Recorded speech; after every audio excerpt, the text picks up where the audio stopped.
ஐயா வைகுந்தர்னா எனக்கு யாருன்னு தெரியாது, வைகுந்தரே எனக்கு தெரியாது, வையாத குந்தரையும் தெரியாது அப்படின்னு அவர் வந்து அந்த வார்த்தையை கடத்தி பேசுகிறாங்க. இந்த இடத்துல நீங்கள் போராட்டம்னு சொல்கிறப்ப ஒரு சாதாரண போராட்டக்காரன், ஒரு போராளி, அந்த இடத்துக்குள்ள இந்த வழிபாட்டினுடைய தலைவன், எங்களுடைய இறைவனை நீங்கள் அந்த இடத்துக்குள்ள சுருக்கிறதே வந்து இந்த வழிபாட்டு மக்கள் பெருசாக விரும்பலை. நீங்களே இப்போ பேசும்போது எங்களுடைய தலைவன், எங்களுடைய இறைவன் தான் சொன்னீங்க. நான் அவரை ஒரு தலைவனா பார்க்குறேன். போராட்ட களத்தில் அவர் இருந்திருந்தா, நீங்கள் போராளி அப்படின்னு அவரை வந்து ஒரு இதுக்குள்ள சுருக்கும் பொழுது எந்த ஆண்டு போராட்டினார், எத்தனை மக்களை திரட்டி போராட்டினார்? ஐயா எந்த இடத்துல சனாதனத்தை ஏற்றுக்கிட்டார்? அவர் சனாதனத்தை எதிர்த்தாருன்னு எந்த இடத்துல சொன்னாரு? எந்த நூல் சொல்லுது? அவர் இந்த உலகத்துல எதிர்த்தது ஜாதிய கொடுமைகளை எதிர்த்தாரு, மனிதனுக்கு நடக்கக்கூடிய தீங்குகளை எதிர்க்கிறாரு. ஒரு மனிதனை தாழ்ந்தவன் உயர்ந்தவன் சொல்லக்கூடாதுங்கிற கருத்தியலை எதிர்க்கிறாரு. அவர் எதிர்த்து போராடினாரா? ஒரே சாதி, ஒரே ஜீவ ஆத்மான்னு சொல்லக்கூடிய இந்து மதத்தின் ஆக சிறந்த தத்துவத்தை தான் அவர் பேசுறாரு. ஆனா இங்க இந்து மதம் அப்படி இருக்குதான்?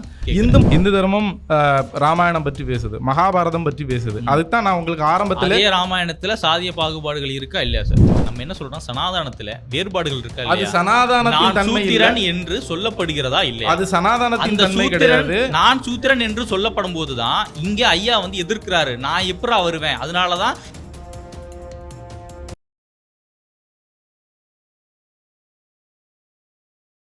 இடமலம் நேயர்களுக்கு வணக்கம். நீங்க நம்ம கூட அகில உலக ஐயா வழி சேவை அமைப்பின் துணைத் தலைவர் முத்துவேல் அவர்கள் நம்ம கூட இணைஞ்சிருக்காங்க. சார் வணக்கம் சார். எப்படி சார் இருக்கீங்க? நல்லது.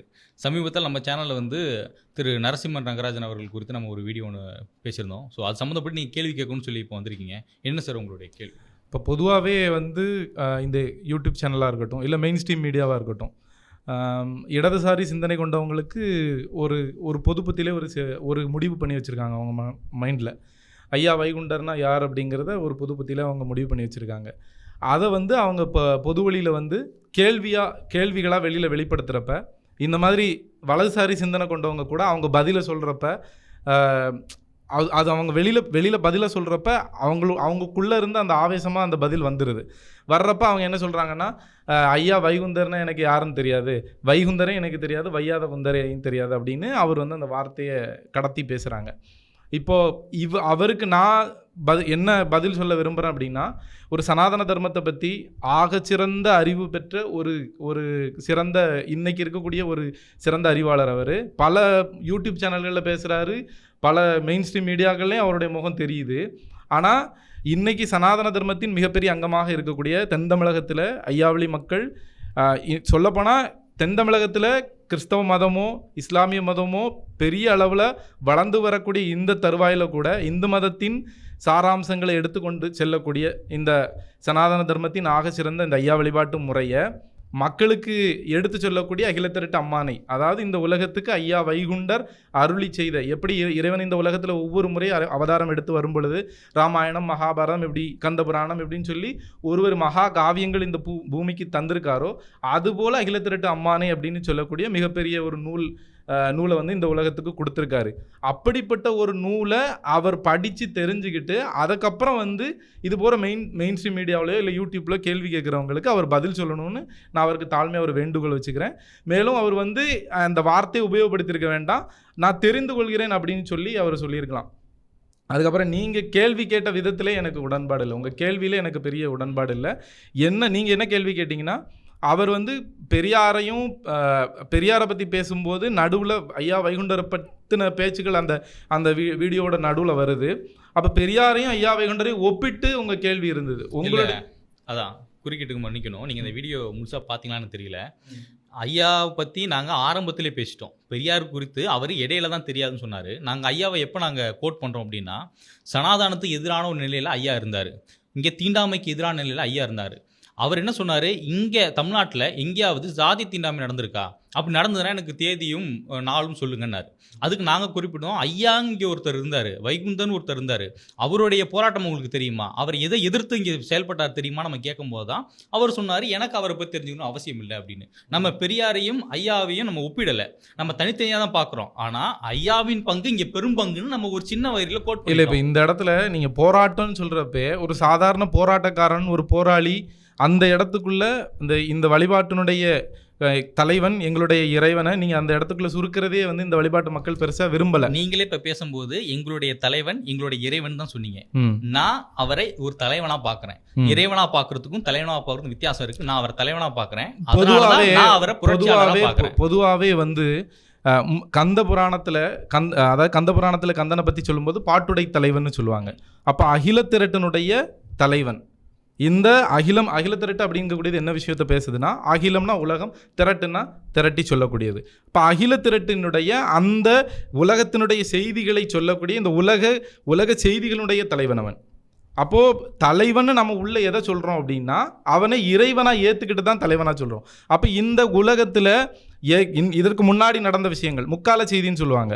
3 கால செய்திகளை சொன்ன அகில திரட்டு அம்மானை இந்த உலகுக்கு தந்தவன். அப்போ நாங்கள் அவனை எங்களுடைய இறைவனாக ஏற்கின்றோம். ஏற்கிறது மட்டும் இல்லை, அகில திரட்டு அம்மானை என்ன சொல்லுகின்றது அப்படிங்கிற விஷயத்தை பார்க்கணும். நம்ம அகில திரட்டு அம்மானையில் காப்புன்னு சொல்லுவாங்க, நூல் காப்பு, நூலினுடைய துவக்கம். அதில் வந்து பாண்டவர் தமக்காய் தோன்றி பகைதனை முடித்து மாயோன் வீண்டிய கலியன் வந்த விசனத்தால் கையிலே ஏகி சாண்டவர் தமக்காய் இந்த தரணியில் வந்த நியாயம்னு சொல்றாரு. இப்போ பாண்டவர்களுக்காக கண்ணனாக இந்த உலகத்தில் வந்தது போலவே சாண்டவர்கள் அப்படின்னா உலகில் அறிவில் சிறந்தவர்கள், உலகிலே எந்த தீமையையும் நினையாதவர்கள், அப்போ உள்ளத்தால் சிறந்தவர்கள், அந்த சார்ந்தவர்களுக்காக இந்த பூலோகத்தில் அவதாரம் செய்து வந்திருக்கின்றேன் அப்படின்னு சொல்றாரு. அப்போ அப்படிப்பட்ட அவதார நாதன் நான் அப்படின்னு சொல்றாரு. அப்போ அந்த அவதார நாதனை நாங்கள் வந்து இறை அவதாரமாக அகில திரட்டு சொல்லக்கூடிய நெறிப்படி வழிபட்டு கொண்டு வருகின்றோம். அப்போ இந்த பொது புத்தியில் என்ன சிந்தனை அப்படி இருக்குன்னு பார்த்தீங்கன்னா, ஐயா வைகுண்டர்னாலே ஒரு தோல் சீலை போராட்டம் நடத்தினார், குமரி மாவட்டத்தில் சாதிய கொடுமைகளுக்கு எதிராக போராடிய ஒருவர் அப்படிங்கிற ஒரு பொது புத்தியில் ஒரு சிந்தனை இருக்குது. இதை நொறுக்கும் விதமாக நாங்கள் தொடர்ந்து எங்களுக்கு வந்து மெயின் ஸ்ட்ரீம் மீடியாக்களில் வாய்ப்பு கிடைக்குதோ, எங்களுடைய அதாவது யூடியூப் சேனல் இது போன்ற இடங்களில் வாய்ப்பு கிடைக்குதோ அங்கெல்லாம் நாங்கள் வந்து தொடர்ந்து பதிவு செஞ்சுக்கிட்டே இருக்கோம். அது மட்டும் இல்லாமல் இதுக்கு முன்னாடி வந்து தமிழ்நாடு அரசனுடைய பாடநூல் கழகத்தினுடைய பாடப்புத்தகத்தில் 8வது 9வது 10வது வகுப்பு பாடப்புத்தகங்களில் ஐயா வைகுண்டர்னு குறிப்பிட்டு ஒருடைய படத்தை போட்டு அந்த படத்தில் வந்து கீழே கருத்துக்கள்லாம் என்ன கருத்துக்கள்லாம் பதிவிடுறாங்கன்னா, அவர் இந்த வருடத்தில் பிறந்தார், இந்த வருடத்தில் மறைந்தார், இப்படி இருந்தார், அப்படி இருந்தார், கோயில் குட்டியாக இருந்தார், கிறிஸ்தவ தேவாலயங்களிலே வந்து வழிபாட்டு முறைகளை கற்றுக்கொண்டார் அப்படின்னு ஒரு உண்மைக்கு புறம்பான செய்திகளை சொல்கிறாங்க. அப்போ போராட்ட களத்தில் அவர் இருந்திருந்தா, நீங்கள் போராளி அப்படின்னு அவரை வந்து ஒரு இதுக்குள்ளே சுருக்கும் பொழுது எந்த ஆண்டு போராட்டினார், எத்தனை மக்களை திரட்டி போராட்டினார்? இப்போ நம்ம பல 1000 ஆண்டுகள் ஆகலை. இது கிட்டத்தட்ட அவருடைய அவதாரம் நடந்து 191 ஆண்டுகள் ஆகிருக்குது. அப்போ 191 ஆண்டுகளுக்கு முன்பாக நடந்த ஒரு விஷயம் இன்றைக்கி நம்மக்கிட்ட ஆதாரம் இருக்கும். அப்போ அவர் எந்த இடத்துல எத்தனை மக்களை திரட்டி போராட்டினார் அப்படிங்கிற ஆதாரம் நம்மக்கிட்ட இருக்கணும்ல. அப்போ உண்மைக்கு புறம்பான செய்தி. இப்போ நீங்கள் ராமனை பற்றி பேசுகிறோம், ராமாயணத்தை பேஸாக வச்சுக்கிட்டு பேசுவோம். கந்தனை பற்றி பேசும்போது கந்த புராணத்தை பேச வச்சு பேசுவோம். சிவபெருமானை பற்றி பேசும்போது அந்த சிவபுராணத்தை பேச வச்சு பேசுவோம். அப்போ நீங்கள் இன்றைக்கி ஐயா வைகுண்டரை பற்றி இந்த உலகத்துக்கு சொல்லும் பொழுது, ஒரு செய்தியை நீங்கள் வெளிப்படுத்தும் பொழுது, அப்போ அவருடைய இந்த உலகுக்கு அவர் தந்த அருளி செய்த இந்த ஆகமம் அகில திரட்டு அம்மானை, அது என்ன பேசுதுங்கிறத மட்டும் பேஸாக எடுத்து பேசினாலே போதும். இல்லை சார், இப்போது நீங்கள் ஆரம்பத்திலே ஒரு விஷயம் என்ன கோட் பண்ணீங்கன்னா, ஐயா வந்து சனாதானத்தையும் எடுத்துக்கிட்டாருன்ற ஒரு வார்த்தையை நீங்கள் ஆரம்பத்தில் கோட் பண்ணீங்க. என்னுடைய கேள்வி என்னென்னா, ஐயா எந்த இடத்துல சனாதானத்தை ஏற்றுக்கிட்டாரு சார்? ஏன்னா அவர் சனாதானத்தினால் ஏற்படக்கூடிய தீண்டாமை எதிர்த்து போராடிய நான் தலைவனோ இறைவனோ, ஆனால் நான் அவரை தலைவனாக பார்க்குறேன். ஒரு தலைவர் வந்து ஒரு விஷயம் செய்கிறாரு, ஆனால் நம்ம என்ன பண்ணுறோம்னா அவர் எதை எதிர்த்தாரோ அதையே அவருக்கு அடையாளப்படுத்தி அவர் இந்து மதத்துக்குள்ளே இருக்கக்கூடிய அந்த பிரிவினையை நான் எதிர்க்கிறேன்னு சொல்லி தனி சமயம் அமைச்சார். அவர் ஒன்றும் இங்கே வேற ஒரு மதத்துக்கு மாறுங்கன்னு சொல்லி மத பிரச்சாரம் பண்ணலை. அவர் தனியாகவே ஒரு சமயத்தை உருவாக்குறாரு. அப்பேற்பட்ட ஒரு புரட்சியாளர். ஆனால் நீங்கள் அவர் எதை எதிர்த்தாரோ அதையே கொண்டு வந்து அவர் மேலே திணிக்கிறீங்க. அவர் சனாதனத்தை எதிர்த்தாருன்னு எந்த இடத்துல சொன்னாரு, எந்த நூல் சொல்லுது? இல்லை சார், நான் திரும்ப கேட்குறேன், அவர் எதிர்த்தார்ல, அவர் எதை எதிர்த்தாரு? அவர் இந்த உலகத்தில் எதிர்த்தது ஜாதிய கொடுமைகளை எதிர்த்தாரு, மனிதனுக்கு நடக்கக்கூடிய தீங்குகளை எதிர்க்கிறாரு. ஒரு மனிதனை தாழ்ந்தவன் உயர்ந்தவன் சொல்லக்கூடாதுங்கிற கருத்தியலை எதிர்க்கிறாரு. அவர் எதிர்த்து போராடினாரா? அதுதான் நான் மறுபடியும் கேட்குறேன். நீங்கள் சொன்னீங்களே ஜாதியை எதிர்த்தாரு, இங்கே ஜாதியை தீண்டாமை இருக்குது, இதை எதிர்த்தாரு, வேறுபாடு இருக்கக்கூடாது எதிர்த்தாருன்னு சொன்னீங்களே, சமத்துவம் இல்லாத ஒரு சூழல் இருக்குது அதை எதிர்த்தாருன்னு. இதையெல்லாம் எங்கே இருக்குது? இந்த அடிப்படை கூறுகள் ஐயா எதிர்த்த இந்த விஷயங்கள்லாம் எதில் இருக்குது? நீங்களே சொல்லுங்கள். இப்போ நான் திரும்ப அதை தான் உங்களுக்கு பதிலாக சொல்ல விரும்புகிறேன். இதையெல்லாம் எதிர்த்து அவர் என்ன சொல்றாருன்னா, போர்மேனி மாயன் பிறந்து தவம் புரிந்து ஓர் மேனி சாதி ஒக்க வரவழைத்துன்னு சொல்றாரு. 2 சாதி, ஆண் பெண்ணுன்னு 2 சாதி இருக்குது. 2 சாதி கூட இல்லை இங்கே. அதாவது இங்கே பாலியல் வேற்றுமை கூட கிடையாது. ஒரே சாதி, ஒரே ஜீவ ஆத்மான்னு சொல்லக்கூடிய இந்து மதத்தின் ஆக சிறந்த தத்துவத்தை தான் அவர் பேசுறாரு. ஆனா இங்க இந்து மதம் அப்படி இருக்குதான்? இந்து மதம் அதைத்தான் தானே போதிக்குது. இல்லையே, நம்மளுடைய பொது புத்தியில நாம ஒரு விஷயத்தை ஏத்திக்கிட்டு இதுதான் சனாதன தர்மம் நம்ம முடிவு பண்ணக்கூடாது. நம்மளோட பொது புத்தியில நம்ம இங்க எது ஏத்துக்கிட்டு நம்ம பேசல. இங்க என்னை தொட்டா திட்டு, உங்களை பார்த்தா திட்டுன்னு இங்க ஒரு கட்டமைப்பை உருவாக்கிட்டானுங்க. இதை எதிர்த்து ஐயா வந்து குரல் கொடுக்கிறாரு. அவர் தலைவனாவோ இறைவனாவோ பார்க்கப்படுறாரு. அப்படி இருக்கும்போது அவர் அந்த சனாதானத்தை ஏத்துக்கிட்டாருன்னு சொல்லும் போது தான் நமக்கு முரண் ஏற்படுது. ஐயா அவர்கள் இதே ஜாதி, இதே தீண்டாமை, இங்கே இருக்கக்கூடிய வேறுபாடு எல்லாமே இதே சனாதானத்தில் இருக்குது, இங்கே இருக்கக்கூடிய ஹிந்து கட்டமைப்பில் இருக்குது. அவர் ஒன்று கிறிஸ்துவத்துக்கு மாறுங்கன்னு சொல்லி தான் நீங்கள் சொல்கிறத நான் அக்செப்ட் பண்ணிக்கிறேன். உங்களுடைய வாதம் 100க்கு 100 சமம் நான் சொல்லுவேன். அவர் அப்படி சொல்லலை. தனி சமயம் அமைக்கிறாருன்னா அவர் ஒரு புரட்சி சமயமே அமைக்கல. இல்ல இதுல நான் வேறுபடுறேன். அதனாலதான் அகில திரட்டு அம்மானே நம்ம திரும்ப படிக்கணுங்கிறது. ஹிந்து தர்மம் எதையெல்லாம் பற்றி, எந்தெந்த இறை தன்மையெல்லாம் பற்றி பேசுது. ஹிந்து தர்மம் ராமாயணம் பற்றி பேசுது, மகாபாரதம் பற்றி பேசுது. அதுதான் நான் உங்களுக்கு ஆரம்பத்துல ராமாயணத்துல சாதிய பாகுபாடுகள் இருக்கா இல்லையா சார்? சாதிய பாகுபாடுகள் எந்த இடத்துல இருக்குங்கிறத பார்க்கணும். இருக்கா இல்லையா? சாதிய இடத்துல இருக்கு நம்ம கோட் பண்ணும் போதே நம்ம அதை வந்து புறக்கணிக்கிறோம். இருக்கா இல்லையா? இந்து தர்மம் பேசக்கூடிய ராமாயணத்தையும் மகாபாரதத்தையும் அகில திரட்டு அம்மானை பேசுகிறது.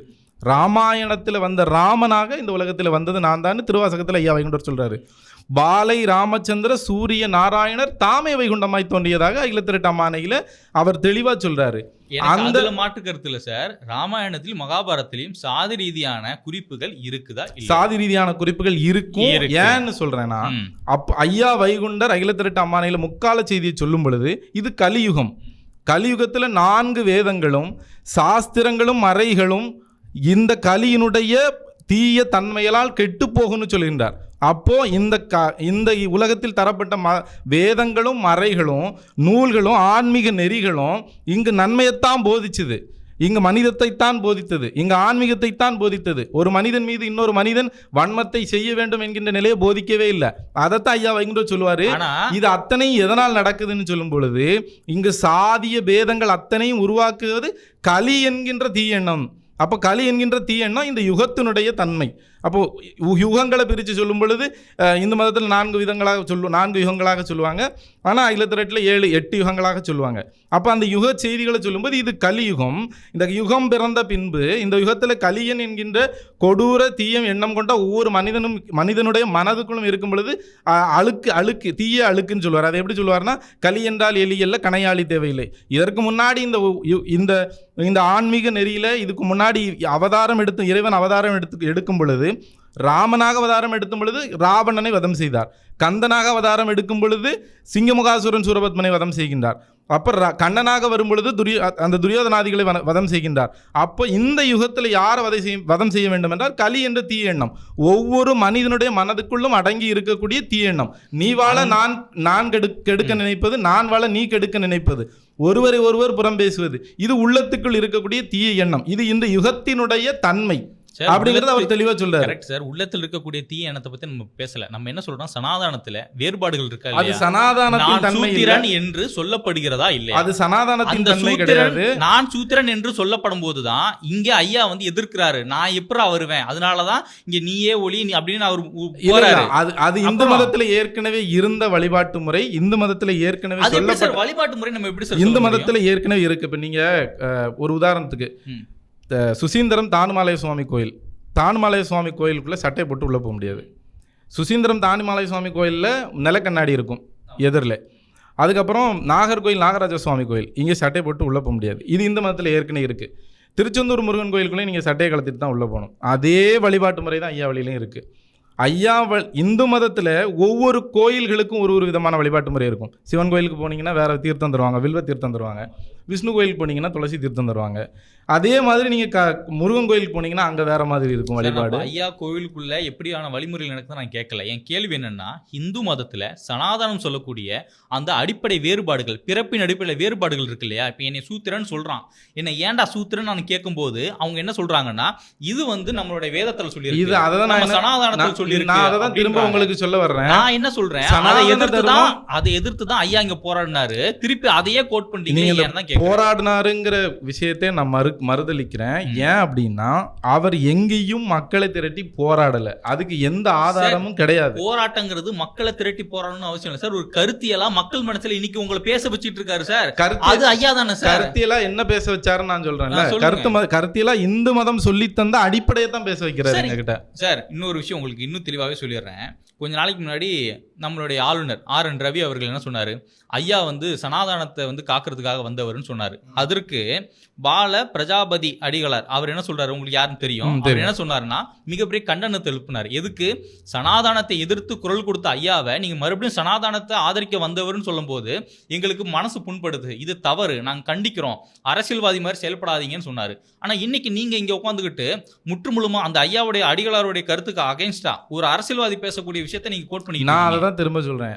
ஆளுநரை வைத்து ஆளுநர் மாளிகையில ஒரு ஃபங்க்ஷன் நடக்குது. அந்த ஃபங்க்ஷன்ல நாங்கள் அகில திரட்டனுடைய சுருக்கத்தை வெளியிடுறோம். அப்போ அந்த சுருக்கத்தில் என்ன சொல்லியிருக்கு நீங்கள் வாங்கி படிங்க. இப்போ நீங்கள் சனாதனத்தை ஐயா வைகுண்டர் எதிர்த்தார்னு சொல்லக்கூடிய எல்லோரும் சனாதனத்தை எங்கிருந்து எதிர்த்தார், எந்த இடத்துல எதிர்த்தாரா இல்லையாங்கிறதே நீங்க அகில திரட்ட வாங்கி படிச்சாங்க. நீங்க சனாதனம் நீங்க சொல்லக்கூடியது எதிர்த்தாரா இல்லையா? எதிர்க்கல. சனாதனத்தை ஆதரிச்சாரா? சனாதனத்தை எதிர்க்கவும் இல்லை. சனாதனத்தின் வழிதான் அவர் வந்தவர். அவர் சனாதனத்தின் அடிப்படை இறைவன் தான். அவர் யார்? ஐயா வந்து சனாதன அடிப்படை. ஏன்னா சனாதன தர்மம் எந்தெந்த இறைவனை ஏற்கின்றதோ அந்த இறைவனாக இந்த உலகத்தில் வந்தவர் அவர். இந்த உலகத்தில் எப்படி 10 அவதார செய்திகள் இருக்கின்றதோ 10 அவதாரத்தை எந்த தர்மம் சொல்லுது? சனாதன தர்மம் தானே சொல்லுது. அதே சனாதன தர்மம் தான் நான் சூத்திரன் என்று சொல்லுது. அப்ப நான் சூத்திரன், அதுக்கு தான் ஐயா தெளிவா சொல்றாரு. நான் திரும்ப உங்களுக்கு சொல்றேன். நீங்க நான் வந்து ஒரு ஆன்மீக சைட்ல இருந்து நான் பேசுறேன். நீங்க வந்து அது வந்து ஒரு புரட்சிகரமான விஷயமா பாத்தீங்கன்னா இன்னும் அதுக்குள்ள போட்டியும் நமக்குள்ள கருத்துல ஒரு இது வராது, முடிவு வராது. நான் என்ன சொல்ல வரேன், அகில திரட்டு அம்மானை சொல்லக்கூடியது 4 மறை வேதங்களையும் நட்சத்திரங்களையும் வேதங்களையும் சாஸ்திரங்களையும் வகைப்படுத்தியவன் கலிநீசன். அப்போ அந்த கலிநீசன் யாருன்னா, நம்ம களி என்றால் எலியில் நம்ம மனதுக்குள் இருக்கக்கூடிய வலி மாய நினைவுன்னு ஐயா சொல்கிறார். அப்போ வலி மாய நினைவை மாற்றுவதற்கு சுத்தமான ஆன்மீகத்தை நீங்கள் தேர்ந்தெடுத்து படித்தாலே போதும். அப்போ இப்போ இன்னைக்கு ஒரு உதாரணத்துக்கு நான் சொல்கிறேன், ஐயா வைகுண்டருடைய அவதாரம் நிகழ்ந்து 190 ஆண்டுகள் தான் ஆகுது. அதற்குள்ளேயே ஒரு பாட புத்தகத்தில் ஒரு கற்பனை திருப்பிவாதத்தை செஞ்சுட்டாங்க. அப்போ நீங்கள் சொல்லக்கூடிய ஆன்மீக நூல்கள் இந்த உலகத்துக்கு வந்து எத்தனையோ ஆண்டுகள் ஆகிட்டு. நான் ராமாயணத்துக்குள்ளே இருக்கக்கூடிய சாதிய விஷயங்களை பற்றி நீங்கள் பேசுகிறீங்க, மகாபாரதத்துக்குள்ளே இருக்க சாதிய விஷயங்களை பற்றி பேசுகிறீங்க. எனக்கு அதில் முழுமையாக உடன்பாடு கிடையாது, முழுமையாக நான் ஆதரிக்கவில்லை. சாதிய நிலைகள் வந்ததுன்னா அதை ஆதரிக்கவில்லை. ஆனால் அது எந்த நிலையில் சொல்லப்பட்டிருக்குது, அதை திரித்தவர்கள் யார்? ஒருத்தர் இன்னைக்கு நீங்கள் ராமாயணத்தை மக்கள் வெளியில் ராமாயணத்தை வாங்கி படிக்கிறத விட பெரியார் பண்ணையில் போய் ராமாயணத்தை வாங்கி படிக்கிறவங்க தான் அதிகம். நான் ஒன்றும் பெரியார் பட்டேல்னு வரல. நான் உங்களுடைய கேள்வியை நான் சொல்லல. பொது புத்தியில என்ன பண்றாங்கன்னா, ராமாயணம் நீங்க இப்போ இன்னைக்கு அகில திரட்டை பத்தி நம்ம பேசுறோம், ஐயா வைகுண்டரை பத்தி பேசுறோம். எங்க இருந்து நீங்க அகில திரட்டை எடுத்து ஐயா வைகுண்டரை பத்தி பேசணும்? அகில திரட்டு அம்மானை எடுத்து தான் பேச முடியும். நான் பேசுறேன் அப்படின்னா அகில திரட்டு அம்மானை வச்சு தான் பேசுவேன். நான் அகில திரட்டு அம்மானை வச்சு பேசாம ஐயா வைகுண்டரை பேசக்கூடாது. அது உண்மைக்கு புறம்பான விஷயமா. ஆனா இங்க நம்ம ஐயா அடிகளார் சொல்லியிருக்காருல்ல, அவர் எதை வச்சு அதெல்லாம் நான் என்ன சொல்றேன், அடிகளாருக்கு தனிப்பட்ட வெறுப்பு இருக்கு. அவங்களுக்கு யாரு ஆளுநர் மேல அடிகளாருக்கு தனிப்பட்ட ஒண்ணு இல்ல. நீங்க வந்து இப்ப இன்னைக்கு அடிகளார் அவர்கள் கலந்து கொள்ளக்கூடிய நிகழ்வுகள்லாம் நீங்க பாருங்க, அவங்க முழுக்க திமுக சார்பு நிலைப்பாடு தான் எடுப்பாங்க. இது மிகப்பெரிய குற்றம். இப்ப நீங்க சொல்றது அவதூறு இல்ல, அடிகளார் மேல அவதூறு பரப்புறீங்க. நான் அவதூறு பரப்பல. நீங்க வேணா இன்னைக்கு நடக்கக்கூடிய நிகழ்வுகளை பாருங்க. அடிகளார் எதற்காக அவர் ஒரு பிரஸ் மீட் கொடுக்கிறாரு, அதுவும் ஒரு பத்திரிகையாளர் பத்திரிகையை சந்திக்கிறாருன்னா ஆளுநர் என்னுடைய வார்த்தையை எடுக்க வேண்டாம். நீங்க என்னுடைய வார்த்தையை எடுக்க வேண்டாம். இன்னைக்கு அவர் கொடுக்கக்கூடிய அத்தனை நிகழ்ச்சிகளையும் பாருங்க, யாரை வைத்து அந்த நிகழ்ச்சிகளை நடத்துறாரு அப்படின்னு. சரி, ஓகே. இது வந்து ஒரு ஆன்மீக பெரியவர். அவர் நாங்க மக்களாகிய நாங்க ஒரு விஷயத்தை நாங்க புரிஞ்சுக்கிறோம். அடிகளார் வந்து நீங்க சொல்ற மாதிரி திமுக சார்பா இருக்காருன்னா, நீங்க பாஜகவுக்கு சார்பாகவும் சனாதனத்திற்கு ஆதரவாகவும் எங்க மேல கலர் அடிக்கிறதுக்கு இப்ப நாங்க வந்து அகில திரட்டை பேசுறோம். இப்போ நான் உங்களுக்கு சொல்ல விஷயங்கள் அத்தனையுமே இன்னைக்கு நான் கையில் எடுத்துகிட்டு வரல. அப்படி இருந்தால் கூட நான் அகில திரட்டை சார்ந்து நான் பேசுகிறேன். இப்போ இன்னைக்கு பால பிரஜாதிபதி அடிகளார் பேசுறாரு. பால பிரஜாதிபதி அடிகளார்ட்ட போய் கேளுங்க, ராமனா வந்தது யாருன்னு அவர் மறுத்துட்டாருன்னா பரவாயில்லையே சார். அவர் அதை சொல்லல சார். நீங்க சனாதானத்தை கொண்டு வந்து நீங்க ஐயா மேல திணிக்கும் போது அவர் அவருடைய அனுபவத்துக்கும் அவருடைய சிந்தனைக்கும் அவர் இதை எதிர்க்கொண்டு அவசியம் இல்லை. ராமனும் அவர் அமைதியா கடந்து போயிருக்கலாம். ஆனா அவர் ஏன் எதிர்ப்பு தெரிவிக்கிறாருன்னா, இல்ல ராமனும் கண்ணனும் யாருங்கிற முடிவுக்கு நம்ம வருவோம். சார் ராமனும் கண்ணனும் நான் ஏத்துக்கிறேன் சார். ஐயாவுடைய அவங்களுடைய மறுபிறவி தான் நான் ஏத்துக்கிறேன். மறுபிறவில அவதாரம், அதான் அவதாரம், நான் அதை ஏத்துக்கிறேன். எனக்கு அதுல மாற்று கருத்து இல்ல. ஆனா சனாதானத்தை அடிகளார் வந்து எதிர்க்கிறாரு. சனாதானம் இங்க தீண்டாமை உருவாக்குது, இதை எதிர்த்தாரு ஐயான்னு அவர் சொல்றாரு. நீங்க சனாதானத்தை ஐயா ஏத்துக்கிட்டாங்கன்னு சொல்றீங்க. இப்ப இதே பிராமணர்கள், அதாவது நான் பிராமணர்கள் ஏன் சொல்றேன்னா, சில உயர் சாதின்னு வச்சுப்போமே, இவங்க எல்லாம் என்ன கோட் பண்றாங்கன்னா, இங்க வந்து ஐயா அவர்கள் வந்து பெருமாளுடைய அவதாரம் கிடையாது. அவங்க வந்து உயர் சாதினா இல்ல பிராமணர்கள் வச்சுப்போமே, இவங்க எல்லாம் சொல்லக்கூடிய வாதம் இதுவா இருக்கு. அப்ப நீங்க என்ன பண்றீங்கன்னா, நம் சார்ந்த சமூகத்தையே ஐயா எதற்காக போராடினாரோ அந்த போராட்டத்தை திசை மாற்றத்துக்காகவும் இருட்டடிப்பு செய்யறதுக்காகவும் நம்ம அவங்களுக்கு நீங்க சொன்ன மாதிரி உயர் சாதியினர் மட்டும் இதை சொல்லல. எங்க சமுதாயத்திலே இப்போ அதாவது இந்த குறிப்பிட்ட இந்த சமுதாயத்தை சார்ந்த மக்கள் அதிகமாக ஐயா வழிபாட்டுக்குள்ளே இருக்காங்க. ஆனால் தென் தமிழகத்தில் நீங்கள் போனீங்கன்னா எல்லா சாதி மக்களும் இந்த வழிபாட்டுக்குள்ளே இருக்காங்க, இன்க்ளூடிங் பிராமின்ஸ் இருக்காங்க. இப்போ நமக்கு வந்து இங்கே வந்து சென்னையில் வந்து மணாலி புதுநகர், அங்கே வந்து தேரோட்டம் நடக்கும்போது பார்த்தீங்கன்னா எல்லா ஜாதியினரும் வந்து ஐயாவை வழிபட்டுட்டு போகிறாங்க. அவரை இறைவன், ஏக இறைவன், இந்த மண்ணில் இந்த கலியுகத்தில் அவதாரம் செய்து வந்த இறைவன் நம்பித்தான் வழிபடுறாங்க. அவங்க நினைத்த காரியங்கள் நடத்தி கொடுக்கின்றார். அப்போ யார் நம்பலையோ, யார் இன்னும் அந்த வழிபாட்டை முழுசையா உணரலையோ அவங்க அதை தான் பேசுவாங்க. இப்போ நீங்கள் பிரஜாதிபதி அடிகளாரை பற்றி சொன்னீங்க. அவர் வந்து முன்னாடி ஒரு அரசியல் நிலைப்பாட்டை எடுத்தார். நீங்கள் மண்டைக்காட்டு கலவரங்களுக்கு பின்னாடிலாம் போனீங்கன்னா அப்போ ஒரு அரசியல் நிலைப்பாடு இருந்துச்சு.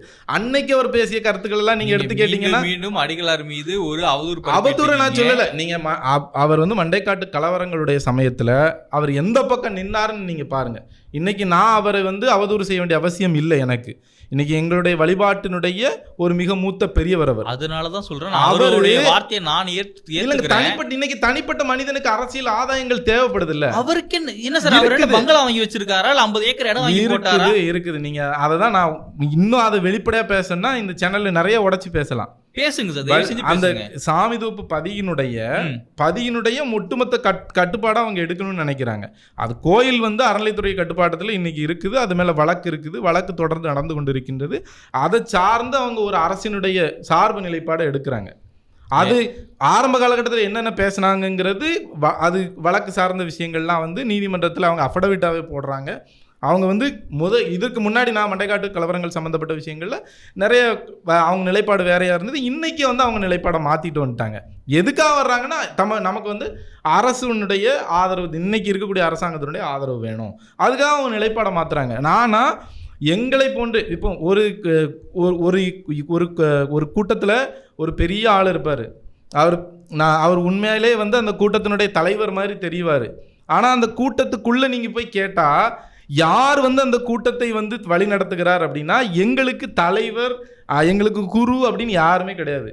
ஏக இறைவன் வைகுண்டர் ஒருவரை தான் நாங்கள் எங்கள் குருவாக, எங்கள் இறைவனாக நாங்கள் ஏற்று வழிபட்டு வருகின்றோம். நாங்கள் அவருக்கு எங்களுக்கு போஸ்டிங் கொடுத்து, அவருக்கு எலெக்ஷன் வச்சு, அவர் குரு பட்டம் கொடுத்து யாருமே கொடுக்கல.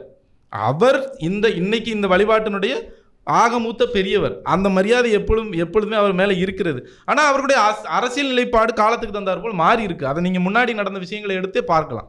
சார், நான் வந்து உங்களுடைய பார்வையில் நான் ஒரு மாற்று சமூகம் சார்ந்த ஒரு நபராக நான் இருக்கலாம். என் பிறப்பு நினைப்பில் நான் ஏதோ ஒரு சமுதாயத்தில் பிறந்தவனா இருக்கலாம். ஆனால் நான் ஐயாவுடைய வழிபாடு நான் ஏற்றுக்கிறேன். ஆனால் நான் ஏற்றுக்கிறேன் அப்படின்ற பட்சத்தில் எனக்கே நேற்று வந்து அவர் ரங்கராஜன் நரசிம்மன் பேசும்போது ஐயாவா அப்படின்னு இன்னொரு வார்த்தை கோட் பண்ணும்போது எனக்கே ஒரு ஆதங்கம் வந்து தான் நான் சொல்றேன், இந்த மாதிரி பேசாதீங்க சார், இது தவறு அப்படின்னு நம்ம கோட் பண்றோம். ஆனா நீங்க இந்த இன்டர்வியூ வந்த உடனே நீங்க அவரை வந்து பெருமைப்படுத்தி பேசிட்டு அதுக்கப்புறமா இந்த ஒரு விஷயம் நீங்க சொல்றது எப்படி இருக்குன்னா, அவருக்கு புண்படக்கூடாதுப்பா, லைட்டா மொழி உடனே சொல்லல. இன்னைக்கு நான் இந்த உங்ககிட்ட அவகாசம் கேட்டு வீடியோவில் பேசணும்னு வந்த விஷயமே அதுதான். ரங்கராஜ நரசிம்மன் அவர்களுக்கு புரிதல் இல்லை.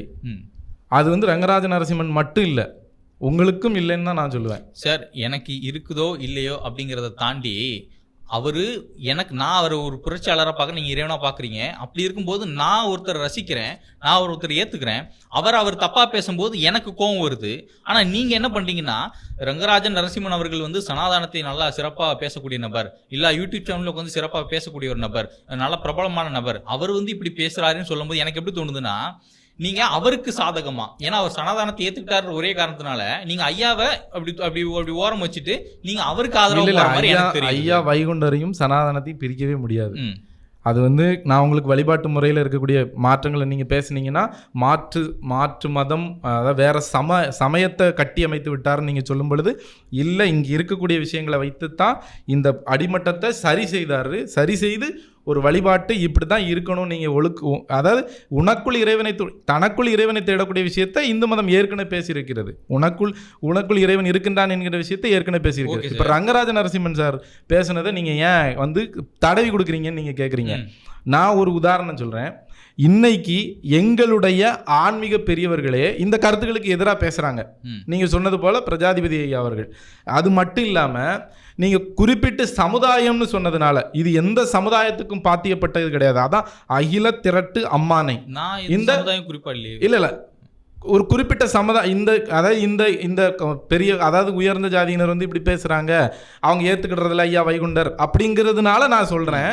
இன்னைக்கு எங்களுடைய சமுதாயத்தை சார்ந்த மரியாதைக்குரிய சீமான் அவர்கள், நீங்களுமே கேளுங்க, நான் அந்த விஷயத்தை சொல்லி முடிக்கிறேன். நீங்களுமே இப்ப ஐயாவை ஒரு குறிப்பிட்ட சாதிக்குள்ள நான் அடக்கல. நான் அதான் உங்களுக்கு திரும்ப சொன்னேன், அகில திரட்டு அம்மானைங்கிறது உலகத்துக்கு உரியது, உலக மக்கள் அனைவருக்கும் உரியது.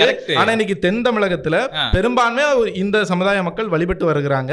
எல்லா சமுதாய மக்களும் வழிபாட்டுக்குள்ள வந்துட்டாங்கிறதே நான் முன்னாடி உங்ககிட்ட தெளிவா சொன்னேன். அதை சொல்லித்தான் இதை சொல்றேன். நீங்க அதாவது உயர் ஜாதியினரே ஏற்றுக்கொள்ளவில்லை அப்படின்னு நீங்க சொல்றீங்களா, அந்த இடத்துல உயர் ஜாதினா இங்க பேச்சு வழக்குல இருக்கிறது. அதுக்காகத்தான் இந்த விஷயம் ஒரு உதாரணத்துக்கு சொல்ல வர்றேன். மரியாதைக்குரிய சீமான் அவர்கள் சாமி தோப்புல போய் என்ன பேசுறாரு, இதுதான் பேசுறாரு. அவர் ஒரு புரட்சியாளர், போராளி அப்படின்னு அவர் பேசுறாரு. அப்ப இங்க இருந்து இந்த வழிபாட்டை இங்கிருந்து வேறிலிருந்து வந்தவர்களே இதை ஏற்றுக்கொள்ளவில்லை.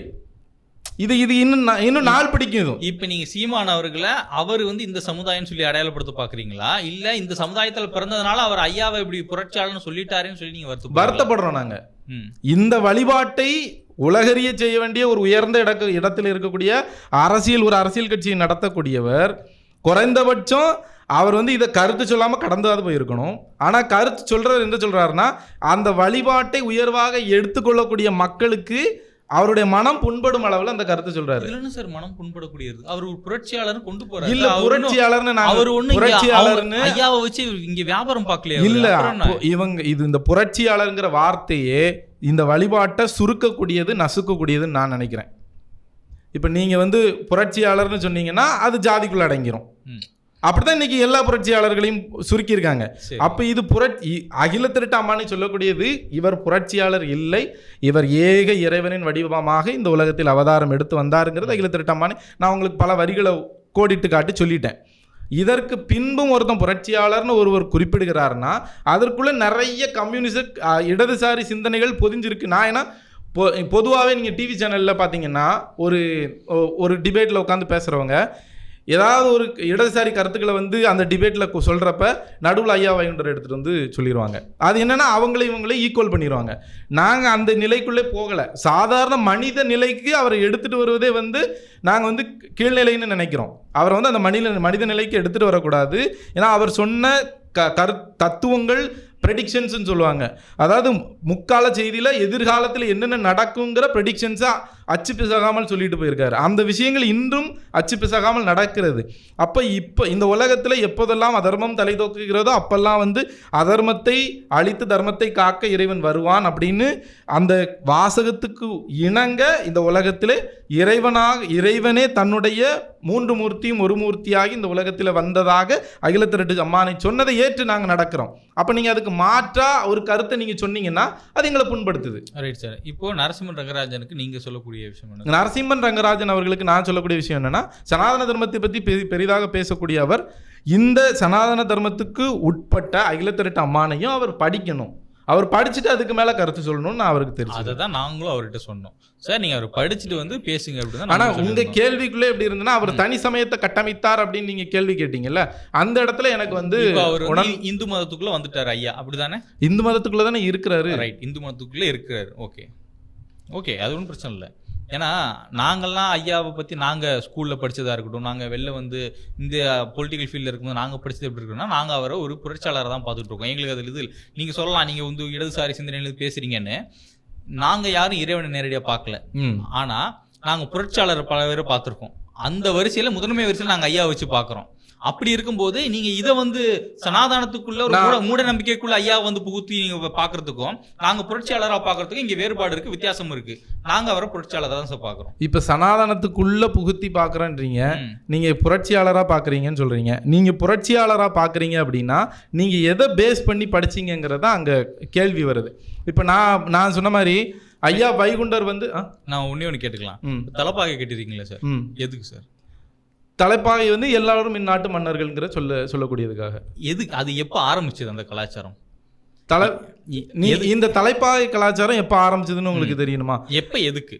தலைப்பாகை கலாச்சாரம் எப்போ எதுக்கு ஆரம்பிக்குதுன்னா, இங்கே வந்து இவர்கள் வந்து நாடாள வேண்டும், இவர்கள் வந்து இந்த குறிப்பிட்ட பனையேறக்கூடிய ஜாதிகளாக இருக்கட்டும், அதுக்கு கீழே ஒரு 18 ஜாதிகளை வந்து திருவிதாங்கூர் சமஸ்தானத்தை ஆண்டு வந்த சுவாதி திருநாள்ங்கிற மன்னன் வந்து ஒரு சாதிய கட்டமைப்புக்குள்ளே கொண்டு வர்றான்.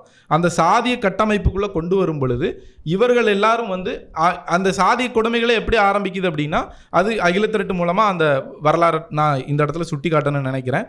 அப்போ அந்த நாட்களில் திருவிதாங்கூர் சமஸ்தானத்தினுடைய ராஜாங்க பதவிகள்லையும் படை மெய்காப்பாளர்களாகவும் இருந்த நாடார்கள் அப்படின்னு அந்த குறிப்பிட்ட சமுதாயத்தை சேர்ந்த நாடார் மக்கள் வந்து அங்கே அந்த பதவிகளில் இருக்கும்போது அங்கே என்ன நடக்குது அப்படின்னா, இவர்கள் வந்து மெய்காப்பாளரை தாண்டி மன்னனுடைய எதிரிகள் வந்து அந்த மன்னனை கொலை பண்ணிடுறாங்க. அப்போ கொலை பண்ணும்போது மன்னன் சாகும் தருவாயில் என்ன சொல்கிறான்னா, என்னுடைய வம்சாவளியினர் இந்த ராஜ்யத்தை ஆளும் மட்டும் உங்களை இந்த ராஜ்யத்தினுடைய அடிமைகளாக மட்டும் வைத்து உங்களுடைய சமுதாயத்தை நான் வழி நடத்துவேன் அப்படின்னு சொல்லி சபிச்சு தன்னுடைய தலைமுறைகளுக்கு அதை சொல்லிட்டு போகிறான். அப்போ தொடர்ந்து என்ன பண்ணுறாங்க அப்படின்னா, இந்த நீங்கள் சமகாலத்தில் திருவிதாங்கூர் சமஸ்தானத்தில் சாதிய கொடுமைகள் நடந்த சமகாலத்தில் ஆதித்தனார் குடும்பம் மட்டும் இல்லாமல் திருச்செந்தூர் கோயில்களில் தேர் வடம் பிடிச்சும் இழுக்கும் உரிமை கூட நாடார்களுக்கு இருந்ததா சொல்லுவாங்க.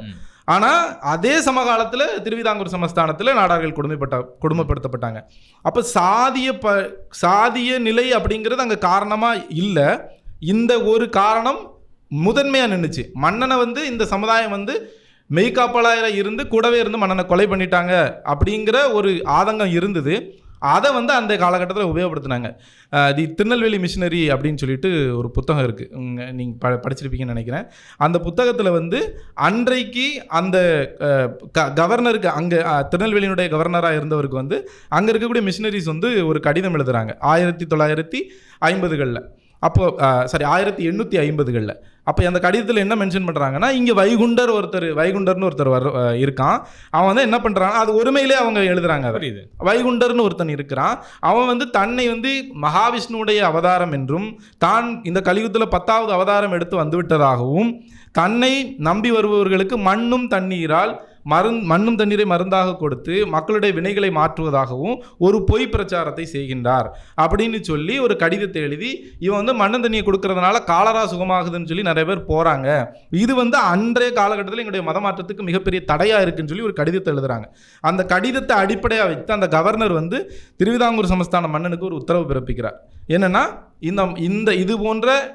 இது போன்ற நிலை உள்ளவர்கள் உனக்கு எதிராகவே இந்த உன்னுடைய ராஜ்யத்துக்குள்ளே கிளம்பி இருக்காங்க, இவர்கள் வந்து அடிப்படைக்கு எதிராக இருக்கிறாங்க, இவங்களை வந்து கைது செய்து இவங்களுக்கு வந்து தண்டனை கொடுக்கணும்னு சொல்லி கவர்னர் வந்து ஒரு கடிதத்தை திருப்பி அனுப்புகிறாரு. அன்னைக்கு திருவிதாங்கூர் சமஸ்தானம் முழுக்க அன்று இருந்த வெள்ளைய ராஜ்யத்துக்கு கீழ் கட்டுப்பட்டு தான் இருக்குது. அதையும் ஐயா சொல்கிறாரு அகிலத்திரட்டில் சொல்லும் பொழுது. அப்போ இவங்க என்ன பண்ணுறாங்க அப்படின்னா, வீமன் நாடார்னு சொல்லிட்டு ஒரு குழு இருந்துச்சு. இவங்க அந்த அவங்களுடைய நிலங்களை அவங்களுடைய பதவிகளை எல்லாம் பிடுங்கும் பொழுது இந்த வீமன் நாடார் குழு, அதாவது கருங்கல் பக்கத்தில், நாகர்கோவில் கன்னியாகுமரி மாவட்டம் கருங்கல் பக்கத்தில் வீமன் நாடார், அவங்களுடைய வரலாறு என்ன சொல்லுதுன்னா, அவங்களும் வந்து தங்களுடைய பதவிகள்லாம் இழந்துட்டாங்க. அப்போ அங்கே ஒரு பாதிரியாரை சந்திச்சு எங்களுக்கு வந்து எங்களுடைய நிலங்களும் நாங்கள் ஏற்கனவே வகித்து வந்த பதவிகளும் நாங்கள் நிலத்துக்கு வரி வசூலிக்கக்கூடிய எங்களுடைய உரிமையும் எங்களுக்கு வேணும் அப்படின்னு கேட்கும்போது, நீங்கள் வந்து கூட்டமாக எங்களுடைய மதத்துக்கு வந்தீங்கன்னா உங்களுக்கு மேலே இருக்கக்கூடிய வரி விதிப்பும் உங்களுக்கு இருக்கக்கூடிய கொடுமைகளையும் மாற்றி திரும்ப உங்களுடைய பதவிகளை உங்களுக்கே தருகிறோம்னு சொல்லும் பொழுது அவர்களுக்கு கிட்டத்தட்ட 3000 பேர் அவருடைய தலைமையில் மதம் மாறுறாங்க. அப்போது இது வந்து முழுக்க என்னென்னா, ஒன் சைடு நீயே பிள்ளையை கிள்ளிரு, தொட்டிலே நானே ஆட்டிடுறேன் அப்படிங்கிற மாதிரி பண்ண விஷயங்கள். மன்னனுக்கு வரி ஏன் தேவைப்பட்டது? மன்னன் வரியை வந்து வெள்ளையனுக்கு கப்பமாக கட்டுறான். அப்போ மன்னனுக்கு 2 காரணம். ஒன்று, இவன் வந்து நான் விதிச்ச கட்டுப்பாடுகளுக்கு எதிராக வர்றான். அப்போ அவனை அடிக்கிறதுக்கு அவனுக்கு வரி போடு. அவங்ககிட்ட இருந்து நான் நிலங்களை பறித்து விட்டேன், அவன்கிட்ட இருந்து ஏற்கனவே நான் நிலங்களெல்லாம் வாங்கியாச்சு. இப்போ அவனை அடிக்கிறதுக்கு எனக்கு என்ன, அவன் மேலே பணத்தை வரியாக போடு. அப்போ வரியை கட்ட முடியல அப்படின்னா நீ உன்னை நான் இதில் வச்சு உனக்கு தோல் சீலை தரமாட்டேன், நீ வீட்டுக்கு ஓடு போடக்கூடாது, இடுப்பில் குடம் எடுக்கக்கூடாது, இந்த மாதிரி கொடுமைகளை மன்னன் செய்கிறான். அப்போ தான் ஐயா வைகுண்டருடைய அவதாரம் அந்த மண்ணில் நடக்குது. நடந்ததுக்கப்புறம் ஐயா என்ன சொல்லுகின்றார், யாரும் வந்து தாழ்ந்தவர்களும் கிடையாது, உயர்ந்தவர்கள் கிடையாது. அதுக்கு தான் நான் உங்களுக்கு முதல்ல ஒரு வரியை குறிப்பிட்டு சொன்னேன். போர்மேனி மாயன் பிறந்து, மாயன்னாலே திருமாலை குறிக்கக்கூடியது. போர்மேனி மாயன் பிறந்து தவம் பிரிந்து ஓர்மேனி சாதி உட்கவர வளைத்து அப்படின்னு சொல்லி நான் இந்த பூமியில் அவதாரம் எடுத்து வந்தது இந்த அதர்மத்தை கேட்பதற்கு அப்படின்னு சொல்றாரு. அப்போ இறைவன் அந்த சனாதன தர்மத்தின் அடிப்படையில் இருந்தா வர்றாரு. இது அதர்மங்கிறத அவரே சொல்றாரு. அப்போ இந்த சனாதன தர்மத்துக்குள்ள சிக்கல் வருது. இந்த சிக்கலை தீர்ப்பதற்கு இறைவனே வந்தார் அப்படிங்கிறத அதோட தாற்பயம். மீண்டும் கேட்கிறேன் சார், ஒருவேளை இறைவனாக ஐயா வந்திருந்தார் அப்படின்னா அன்றைய காலகட்டத்தில் தமிழ்நாடு மட்டும் இல்லை, இந்தியா முழுவதுமே இதே சாதிய ஒடுக்குமுறை இருந்தது. இறைவனா வந்திருந்தா எல்லா இடத்துலையுமே அவர் ஒரு விஷயத்த பண்ணியிருக்கலாம். அவர் ஒரு புரட்சியாளராக வந்ததுனாலதான் அந்த சமஸ்தானத்துக்குள்ள நடந்த விஷயத்தை எதிர்த்து இன்னைக்கு உங்களை தலப்பாக கட்ட வச்சு உங்களை அழகு பார்த்து உங்களை ரசிச்சு இன்னைக்கு உங்களுக்கு பேச வச்சுட்டு இருக்காரு.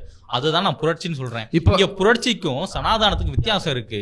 நான் அதை தான் புரட்சி சொல்லிட்டு இருக்கேன். நீங்க அவரை மறுபடியும் சனாதானம் சொல்லி இல்லை, நான் திரும்பவும் உங்ககிட்ட சொல்ல விரும்புறது என்னன்னா, எப்பெல்லாம் அதர்மம் சனாதானத்துக்குள்ள அதர்மம் வருது, அதை அறுத்து அதை சுத்தப்படுத்துகிற வேலை சனாதானம் எப்போவுமே தன்னைத்தானே புதுப்பித்து கொண்டே இருக்கிறது. ஒவ்வொரு முறையும் அதை தான் நடக்கும். இங்கே எப்பெல்லாம் சனாதானத்துக்குள்ள அதனுடைய வேற அழிக்கும் விதமாக எப்பெல்லாம் தவறு நடக்குதோ அப்போல்லாம் இறை அவதாரங்கள் நடக்கும், அதை புதுப்பிச்சுக்கிட்டே இருப்பாங்க. இது பல இடங்கள் நடந்திருக்கு. இங்கே சனாதானத்தை அழிக்கக்கூடிய அதனுடைய அடிப்படை உடைக்கக்கூடிய விஷயங்கள் நடக்கும் போதெல்லாம் இறை அவதாரம் வந்திருக்கு. இறைவன் தன்னுடைய நேரடி அவதாரத்தையும் கொண்டு வந்திருக்கிறான், தன்னுடைய கூறுகளாக நிறைய பேர் இங்கே கொண்டு வந்து அதை சரி செய்திருக்கிறான். இப்படி வள்ளலார் இந்த உலகத்துக்கு வந்து நிறைய விஷயங்களை செய்தாரோ அப்படி வந்து தன்னுடைய கூறுகளை இங்கே தன்னுடைய செய்தியாளர்களை இந்த பூமிக்கு அனுப்புனா தானே நேரடியாக அவதாரம் எடுத்து வந்தான். அப்படி தானே வந்தது தான் ஐயா வைகுண்டரி அவதாரம். அது அகில திரட்டு அம்மானை தெளிவாக சொல்லுது. கலியுலகம் நடந்துகிட்டு இருக்கு. அதே நேரம் திமுகவும் ஆட்சி ஆண்டுகிட்டு இருக்காங்க. பொறுத்திருந்து பார்ப்போம். இப்ப மீண்டும் யார் இந்த கலியுகத்துல யார் இந்த திமுக அரசை வீழ்த்த வராங்க, சனாதானம் வருதா இல்ல இன்னொரு புரட்சியாளர் வராரா, நம்ம பொறுத்திருந்து பார்ப்போம்.